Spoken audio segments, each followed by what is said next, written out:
You've been an entrepreneur forever, run a public company now. Yeah. That's pretty impressive. But let's go back to the very early days. Yeah. Because when I first met you, you talked about your kiosk business. Maybe first explain to people what kiosks are, and then what was this business? So kiosks are usually a freestanding physical thing that has TVs in it, and you touch the screens and you get information. Now, this was back, I graduated in 1990 from college. There was no internet, and there was this vision of interactive TV back then. The Time Warner was pioneering about your TV being interactive.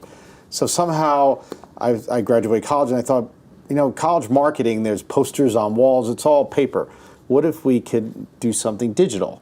And I just so happened to see at the same time digital video running on a computer. Okay. Which if you were around in 1990 and you saw a digital video, it didn't really exist, 30 frames a second, and it was being used by the military to train pilots. Okay. And Intel created the product. It's called DVI.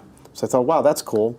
And what if we made that for advertising in college campuses? And I wasn't in computer science, right? I graduated English literature and business.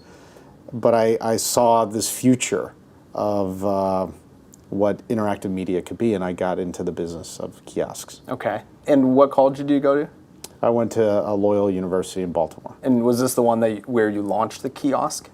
Actually, it was one of the schools later on, but Towson State, right up the block, which is a state university, is where we launched the first, it was called IKON. Okay. Was the first kiosk. That was the business, IKON was the business name. Yeah, well, the business was called Cyberite Media. Okay. And then the kiosk was Interactive Kiosk On-Campus Network, IKON. Sounds good. Yes. And you told me a little story, it worked, but then it didn't work, or you, kind of at a certain point, you saw the vision of the future and it wasn't in kiosks?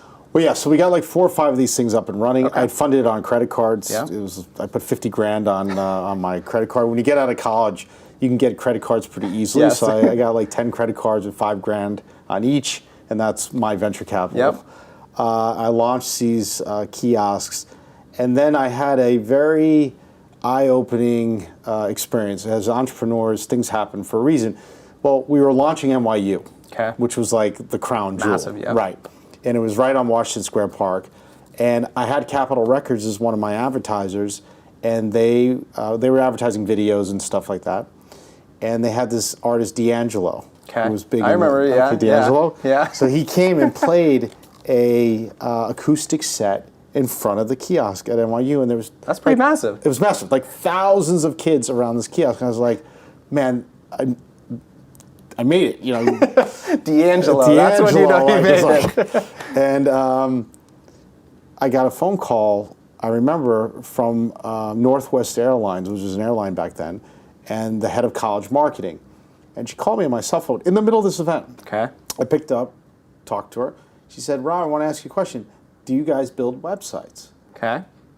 Okay, so this is late 94 or early 95. Late 95, early 95. And I said, sure. Yeah, as an entrepreneur. As an entrepreneur, we say yes to whatever. Yeah, I don't even know what that is. But. And I've seen the internet in '93. I saw the web in '93, and I thought it was a joke because we were doing digital video. Back then, it was links on a web page, not even pictures. And I said, yeah, we could do it.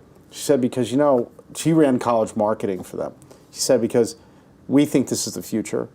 Students are going to be able to access this stuff in their student union in their rooms instead of the student union building. Yes, So they'll have access right there. And I said, okay, great. I'll call you and we'll figure it out. So I hung up. I remember I walked down the block, and I went to this bar down in Soho and had a drink. Yeah. And I thought, oh my God, this whole kiosk business is like bullshit. Were you still in $50,000 in debt, or had you paid it off? No, yeah, I'd run up. Already by that time, we were a couple of campuses in, so we were making a little money, but I was pretty much. You were still in. I had 50 grand debt on my cars.